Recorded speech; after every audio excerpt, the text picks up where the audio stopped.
Hey guys, T2 here. Welcome back to the channel. Today's video, I want to talk about the 5 types of preppers that you want to avoid. Before we get into today's video, as always, like, comment, subscribe, share, let your voices be heard down in the comment section. So number 5, the guns guy. No, sorry, the guns only guy. You see, this guy, his answer for everything is guns. I have guns. You ask him, hey man, what's your plan for food, for feeding your family in case something happens? I have guns. How do you plan on getting clean water? You know, do you have a water filter? Do you have a water purifier? Do you have a Berkey? I have guns. You know, do you know how to build a garden? Do you farm? Do you own chickens? Do you own livestock? I have guns. That is his answer to any question that you will probably ask when it comes to prepping. This guy has spent way too much time collecting firearms and ammunition and not focusing on anything else. He has no food, he has no water, he has no skills other than having guns. Now, obviously, I kind of sound like a liberal. I'm not. I have a gun. What does he bring to the table? Well, he brings his firepower. Awesome. So when he comes over to your house because of the end of the world or SHTF or whatever you want to say, he brings some of his firearms because he can't load them all in his car because he bought too many of them and they won't fit. So okay, he brings a portion of his collection along with some ammo. Now you have to feed him, his wife, his kids, his family, his aunts, his uncles, his auntie. He didn't bring any food. He doesn't bring any water. He doesn't have any gardening skills. He didn't bring any chickens or ducks or rabbits or his moose. He brought his firepower. Having guns only gets you so far. Having firepower only gets you so far. Now, if it's a civil war and you're setting up because you're going to take over America, hey, good on you. That's the guy you want. But in most situations, in most scenarios, sure, you can post security, your four-man security team around your little compound, and that's about it. Most people who are preppers are going to have firearms, so you're going to have 200 guns sitting in the closet with no real use. If you talk to this guy, if he's a good buddy of yours, and you say, hey, listen, you're good on this side, maybe start working on some other things, and he does. He gets into garden, he gets into raising chickens and rabbits, and he's bringing the firearms and the dinner, hey, then this guy's awesome. But until he diversifies that portfolio, you might as well not even have him. Number 4, the experts, the instructors. I am by no means a survival expert. I am by no means a prepping expert. A real expert, Dave Canterbury, Les Stroud, Cody Lundeen, whomever, right? Probably has a school. They probably run a school, run, a YouTube channel, run a blog about how to be survival experts. But then there's, the YouTube survival expert, also known as the keyboard expert, the couch potato expert, the internet expert. This guy will write a 5-page essay on your 5-minute video. He will explain everything that you did wrong. He will explain everything you did right. But more importantly, he will explain how he would have done it. I, for one, carry a hammock. I can't tell you how many experts I've had tell me how they made a hammock out of Tyvek, out of roofing materials, such as wood, which I would love to see, a 55-gallon drum that they're going to carry, the insulation you put in your attic. Yeah, these were experts that were telling me they built a hammock out of pink foam insulation. Good luck. We, as creators, we see it more than you guys do, obviously, but these experts, if they were experts, if they were real instructors, they would have schools, they would have classes, they would have their YouTube channel would be humongous with 100,000 followers. But they're not. If they have a YouTube channel, it's got 12 subscribers, and they don't ever show off their expert instruction material on it, they focus on something else, right? Experts in the field are great. If I wanted to go fishing, I would want to go fishing with a professional fisherman that can teach me everything that I need to know about how to catch this fish that's in this lake. If Dave Canterbury typed on my channel and said, hey, listen, you should probably do this, I would take his advice.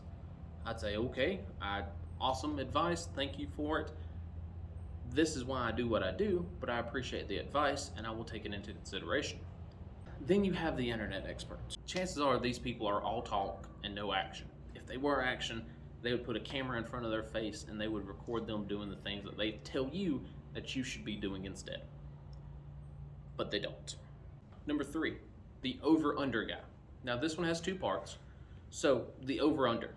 These are guys that are overexcited for some event to happen.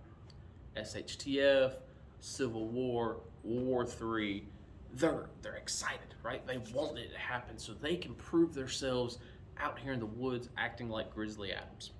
They are so excited to live life at the end of the world, but yeah, they don't test their skills, they don't test their equipment, they don't test their self.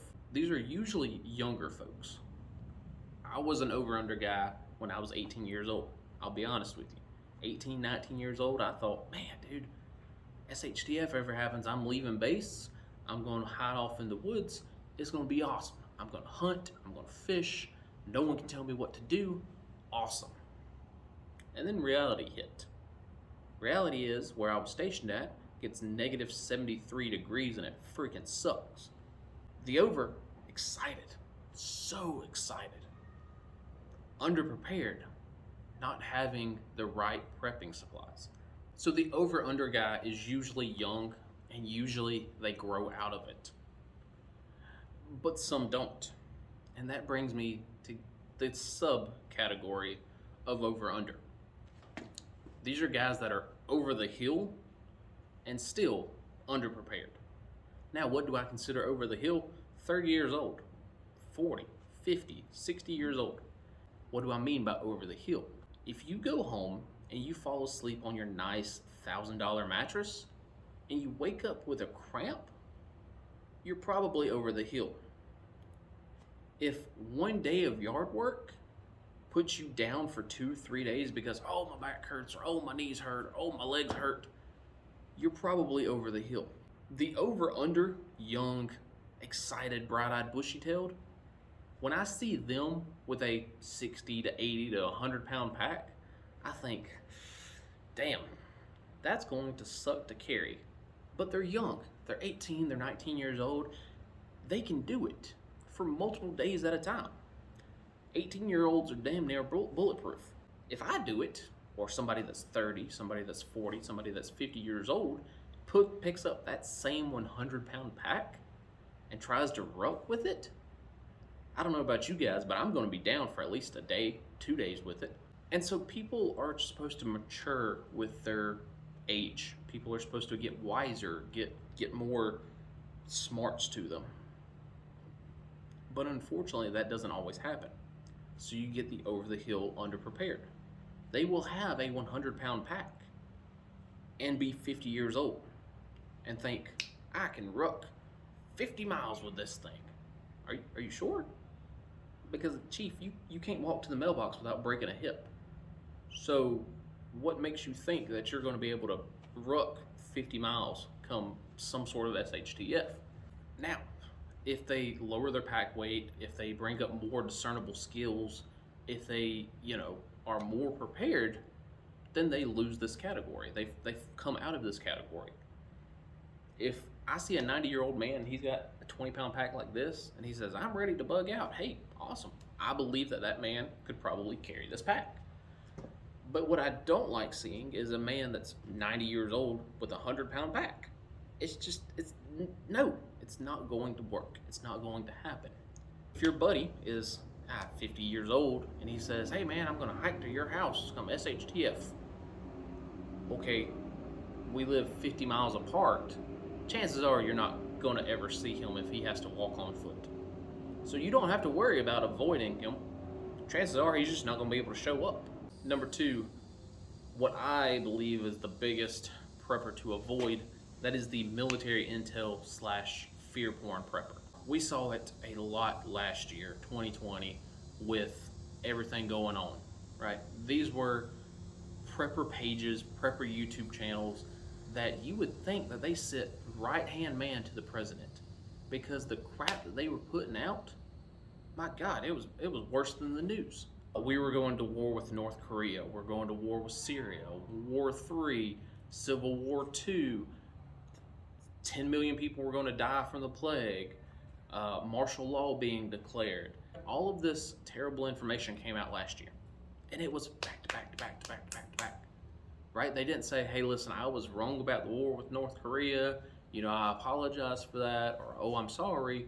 It was, well, North Korea didn't happen, but Syria sure will. Well, Syria didn't happen, but the Civil War, you best be prepared for. Oh, that didn't happen, but this coronavirus, it's coming to get you.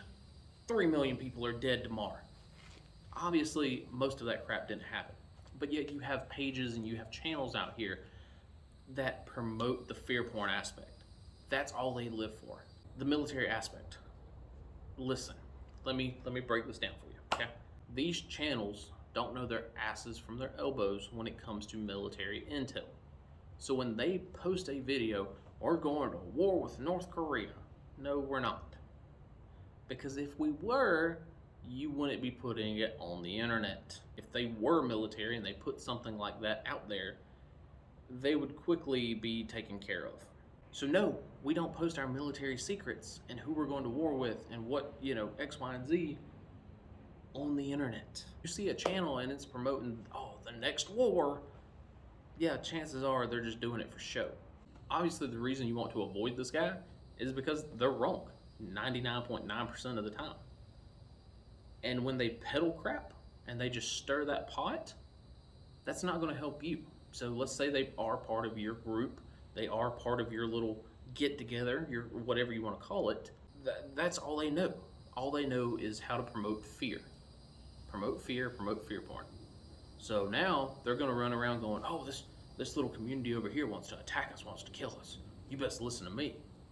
Then you're going to go raid your neighbors because you think they're going to attack you, when in reality they were bringing you dinner. Obviously, avoid this guy.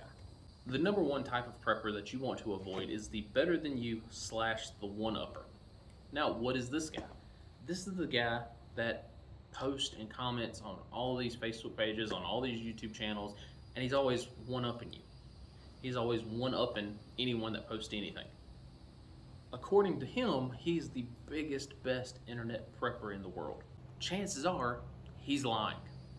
If you have a Sawyer Mini, he has a Sawyer Mini Mini. If you have an SE5, he has an SE6. If you have a Mustang as your bug out vehicle, he's got the F-150 Mustang Power Wagon TRD off-road package. These are the guys that whatever you post will always one-up you or will always try to tell you what you should be doing according to them. Now, obviously, you want to avoid this guy because either A, he does have the F-150 Mustang Mach-E Power Wagon TRD off-road package, or B, he's full of crap. And chances are, it's B.